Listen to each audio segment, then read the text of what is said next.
Students, हम लोग अध्ययन कर रहे हैं करारोपण के प्रभाव। इससे पहले वाले वीडियो में हमने कार्य करने और बचत करने की योग्यता पे प्रभाव उसका अध्ययन किया था। आज हम करेंगे कार्य तथा बचत करने की इच्छा पर प्रभाव।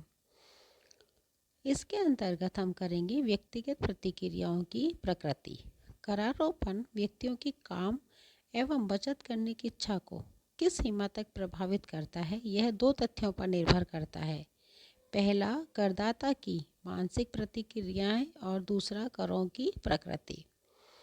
पहला है करदाता की मानसिक प्रतिक्रियाएं।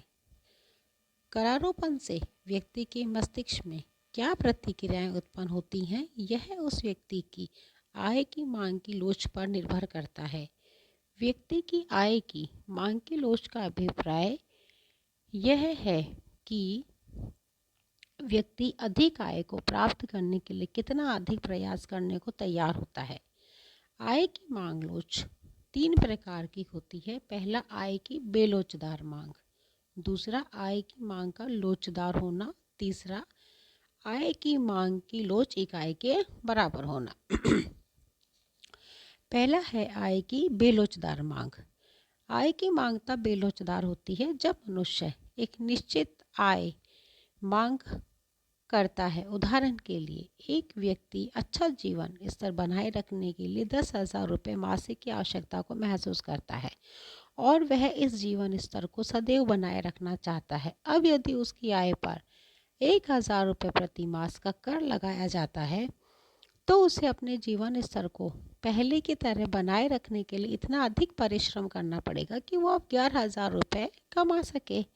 इससे स्पष्ट है कि आय की मांग बेलोचदार होने पर उत्पादन में वृद्धि होती है और मनुष्य के कार्य करने और बचत करने की इच्छा बढ़ जाती है। दूसरा बिंदु है हमारा आय की मांग का लोचदार होना।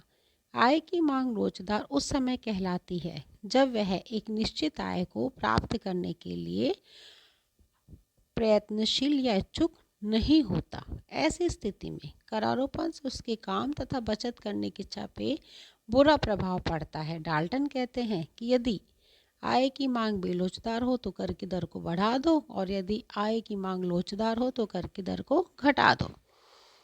कुछ व्यक्ति ऐसे होते हैं जिनका परिवार बहुत छोटा होता है अथवा जो शानदार जीवन यापन के लिए प्रेरित नहीं होते।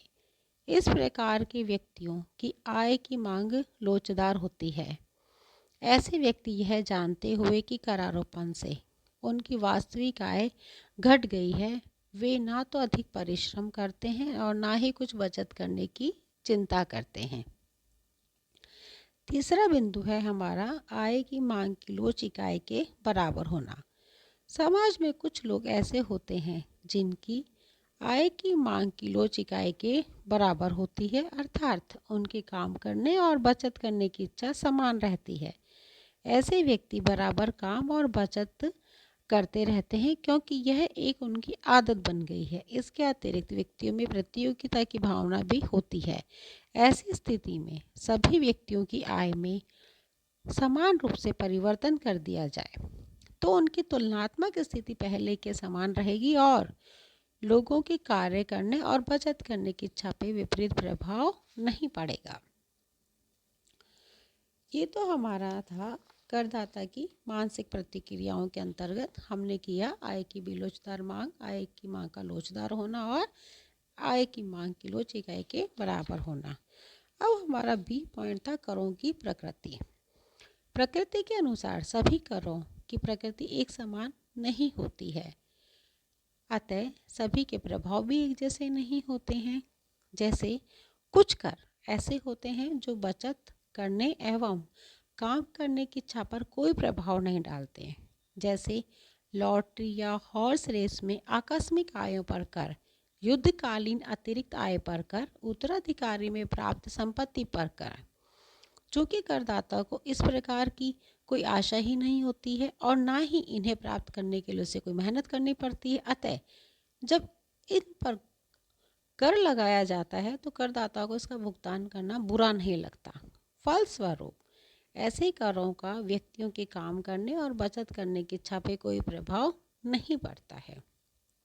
इसी तरह से कुछ कर ऐसे होते हैं जिनका करदाता के काम करने और बचत करने की इच्छा पे बुरा प्रभाव पड़ता है। उदाहरण के लिए, यदि आयकर बहुत प्रगतिशील होता है तो इससे करदाता के काम करने और बचत करने की इच्छा पे बुरा प्रभाव पड़ता है। करदाता हतोत्साहित होता है। क्यों? क्योंकि वो जानता है कि उसकी आय का अधिकांश भाग तो कर के रूप में चला जाएगा। आयकर से लोगों की कार्य और बचत करने की इच्छा कितनी प्रभावित होती है, यह आय की मांग की लोच, कर की दर और राज्य प्रदत्त कर संबंधी सुविधाओं पर निर्भर करती है। इसी प्रकार संपत्ति कर कुछ दशाओं में उत्पादन को प्रोत्साहित, हतोत्साहित और बचतों को निरुत्साहित करता है। आय कर की अपेक्षा संपत्ति कर के प्रभाव कम प्रतिकूल होते हैं। इसी प्रकार मृत्यु कर एवं पूंजी कर का लोगों की कार्य और बचत करने की इच्छा पर कोई बुरा प्रभाव नहीं पड़ता।